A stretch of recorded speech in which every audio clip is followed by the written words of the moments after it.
Hello, welcome to my YouTube channel. And today, well, I'll start with my name is Lynn, and I used to wake up in the morning feeling like I had been run over by a truck. And I had difficulty functioning. Some days I wasn't hardly even able to walk. However, I found ways to manage my fibromyalgia naturally. And if you'd like to know the 4 areas that I work like a magic formula for me to enjoy life again, get in contact with me. One of the things I really found so annoying about fibromyalgia was a brain fog. I mean, not that it hurt, but it was just frustrating, forgetting what you were saying in the middle of a sentence, not being able to follow a conversation on some days, not being able to remember the word, or if you were writing, trying to remember how to spell the word or typing. Thank goodness for spell check.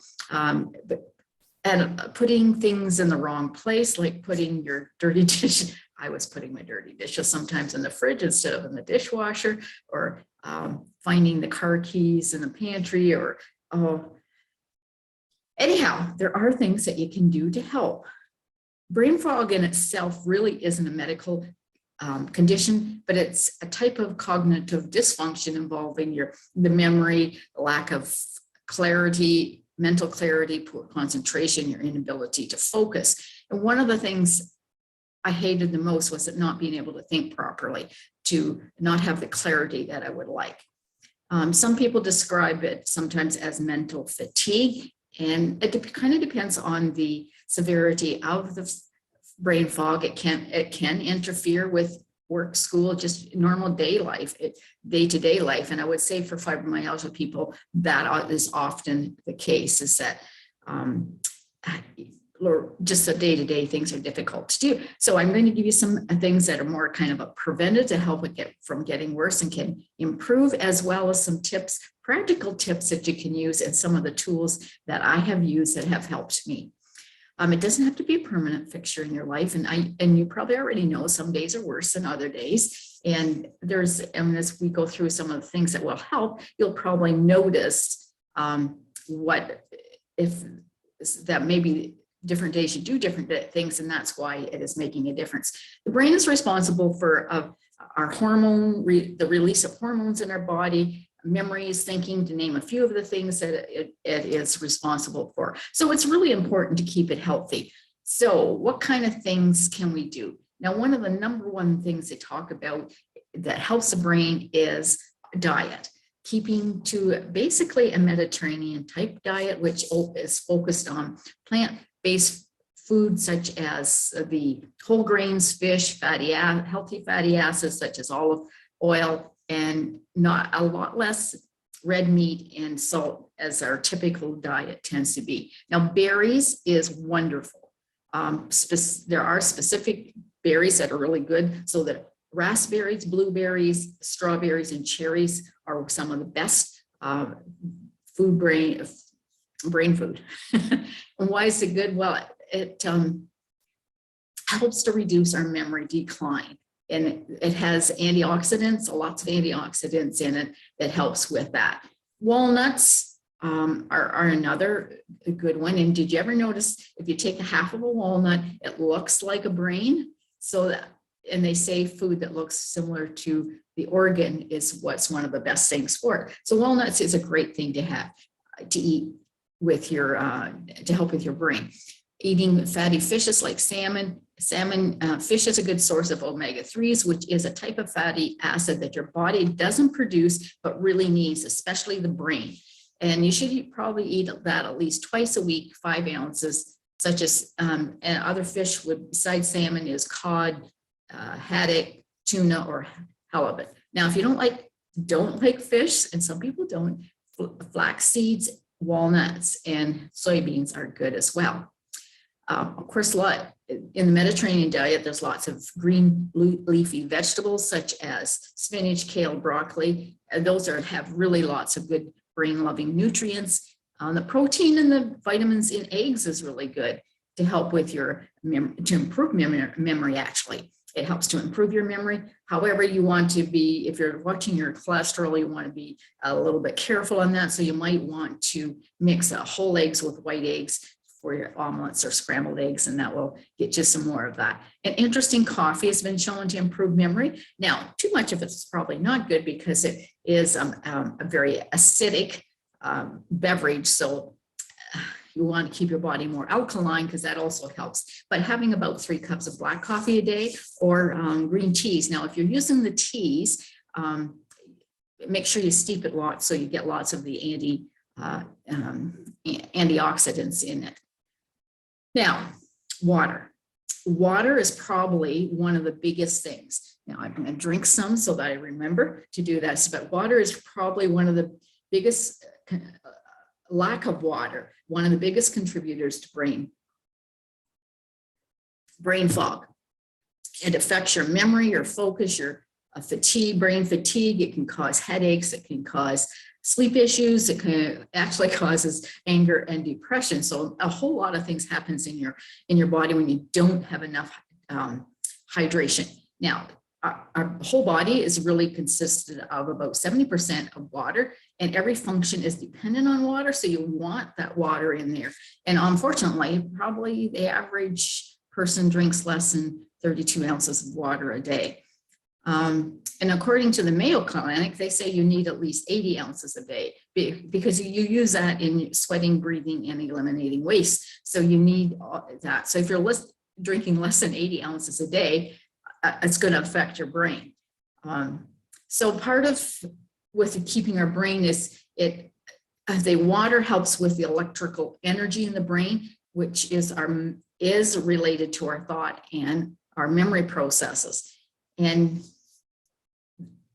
if you're fully hydrated, you can think faster, you're more focused, and you can experience greater clarity and creativity. And interesting, I used to work in a nursing home, and one of the things we looked for, particularly in the summer, seniors do tend not to drink as much water, is that when people would start to get confused or have memory issues, the first thing we would look at was how much they were drinking, and often it was that they weren't drinking. So we would get the hydration going, and then if the memory problems disappeared, we knew that it wasn't anything more than dehydration. So it is a real thing. And I would say that probably if you're not used to drinking and you start to drink, just gradually increase it, because it's like dumping water on clay and it just runs off. So you want to gradually increase your drinking. So ideally, it was good to drink about 12 to 16 ounces as soon as you wake up in the morning, because that will hydrate all your organs and your brain to get functioning properly.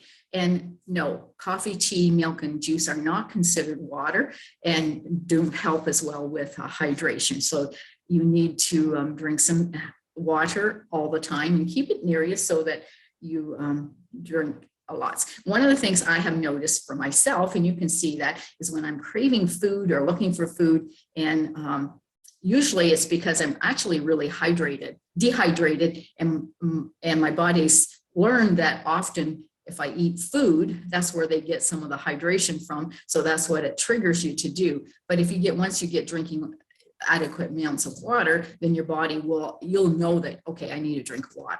And usually they say that if you're feeling like you need a drink of water, you're already dehydrated.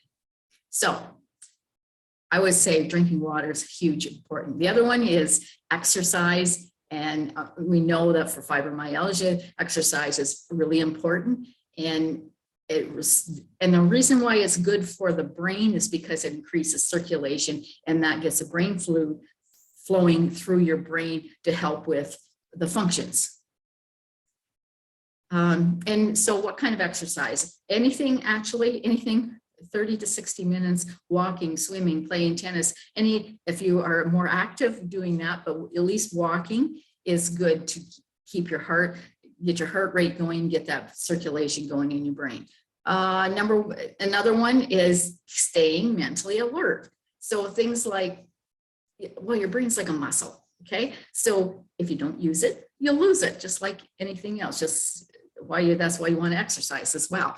So if you want to keep your brain in shape, do things like crossword puzzles, Sudoku, reading, playing cards, anything that, don't do the same thing all the time, because it's good to your brain it helps to stimulate your brain by doing different things, even doing your activities. When you go for a walk a different way. Do different things besides, don't always just do Sudoku, do some other things. So, and actually I found this really interesting. Mayo Clinic actually suggested did not recommend any of the paid brain training programs because they didn't actually feel like they were proved to help the brain that well. They still say that as long as you're challenging your brain with puzzles, reading, that it will keep your brain active. And the other tip they had was not to watch too much TV because it's a passive activity which doesn't stimulate your brain. Sleep is a huge one. I really felt like that's one of the triggers that didn't help me. And you probably notice if you haven't had a good night's sleep, then your brain is a little hard to function, and you find, or at least I do for me, find it's hard to remember things, keep things in perspective. So they say you need at least 7 to 8 hours of consecutive sleep, not fragmented. And I'll give you some. There is another YouTube there about sleep. So if you want to click on that and get some more sleep tips if you don't sleep well. If you have sleep apnea, that is another huge one. And if you think you might have sleep apnea, please, please, please go and see your medical doctor, your healthcare provider, and get tested for that because it has huge effects on the body, and you can feel so much better if you have sleep apnea and get something to help with that. Staying socially involved, they show that it helps with keeping stress down, and it helps with preventing memory loss. So connecting with people, and if you're in a situation that you aren't able to get out and actually go have a coffee with somebody, just even chatting with them on the phone or on social media platforms, just keeping active and knowing what's going on tends to help your brain as well. Now, some other practical tips. So a lot of those are more preventive and help you in the future. So what happens if you're right now having brain fog? Well, I find quiet. Take away all the distractions and work in a quiet spot. It works really well. Sometimes if you're in a brain fog state and people are trying to talk to you, it's hard to focus or comprehend what they're saying. Just ask them to speak slower. Sometimes people talk fast, and I probably just talk fast in this webinar, so you might want to actually you can stop and slow it down too if you want to. Now, also it's helpful. I find it helpful to keep lists on my either written out so that I can remember to get stuff, or else even on my cell phone, putting reminders in there because there is alarms, and I will label them for things for appointments and stuff like that. So I want to keep it, be reminded of it. And keeping your things in the same place helps with finding things like your keys. Always having them in a certain spot will help you with making sure that you can find them again.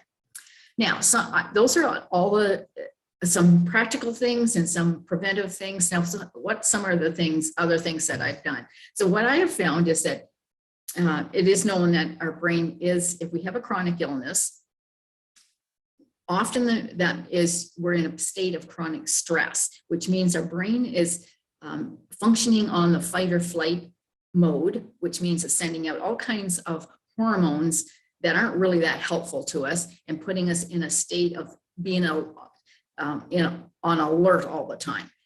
So calming the brain down will really help with being able to focus for one thing. It also is helping with memory. So some of the things I like to use for calming the brain down is essential oil. So I use, lavender is really good for relaxing the brain. Personally, I don't like the smell of it. So I like to use citrus ones.